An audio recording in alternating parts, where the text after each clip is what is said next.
Hello friends, आज मैंने एक क्वेश्चन लिया है वर्णमाला से। अगर हम देखें षघोष और अघोष से ये क्वेश्चन है, तो यहाँ लिखा है निम्नलिखित में से कौन सा वर्ण अघोष वर्ण है। तो 5 विकल्प मैंने यहाँ लिखे हैं।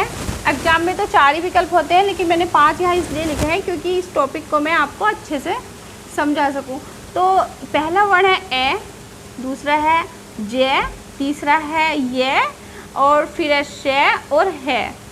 तो अगर बात करें ए की, तो ए जो हमारा वर्ण है वो है सघोष वर्ण, क्योंकि मैंने बताया था आपको कि जितने भी स्वर होते हैं 11 के 11 स्वर जो होते हैं वो सघोष और अल्पप्राण होते हैं। तो ये ए जो है स्वर है, तो स्वर है सघोष।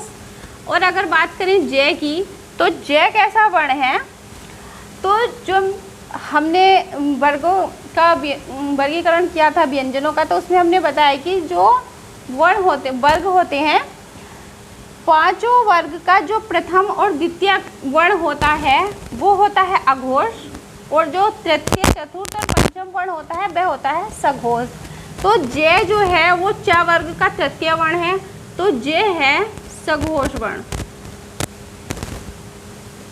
ये की बात करें तो ये अंतस्थ वर्णों में से एक है, ये रेलेव, ये 4 अंतस्थ व्यंजन होते हैं।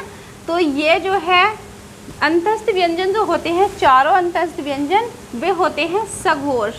मैंने आपको बताया था कि ये जो अंतस्थ व्यंजन होते हैं ये स्वरों के साथ चले जाते हैं, तो ये चारों वर्ण सघोष और अल्पप्राण होते हैं।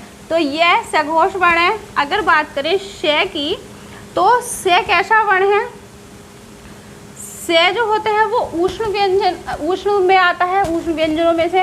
तो जो तीनों से होते हैं, तीनों से, शे, शे और शे, शे और शे, ये जो तीनों शे होते हैं, ये तीनों ही से घोष नहीं होते। तो ये क्या होते हैं, ये तीनों शे होते हैं अघोष वर्ण। लेकिन इनके साथ वाला जो है होता है, यहाँ इनका साथ छोड़कर ये अंतस्थ व्यंजनों के साथ चला जाता है, और है होता है हमारा सघोष वर्ण। तो यहाँ ऑप्शन कौन सा ठीक होगा, यहाँ ऑप्शन हो जाएगा डी ठीक, क्योंकि शे जो हैं वो सघोष नहीं होते। तो हमें ये चीज़ ध्यान रखनी है कि तीनों सा हमारे सघोष नहीं होते, तो ये होते हैं हमारे अघोष वर्ण। तो यहाँ जो ऑप्शन ठीक होगा वो शे ठीक हो जाएगा, बाकी ये सारे ऑप्शन हमारे गलत हैं। Thank you.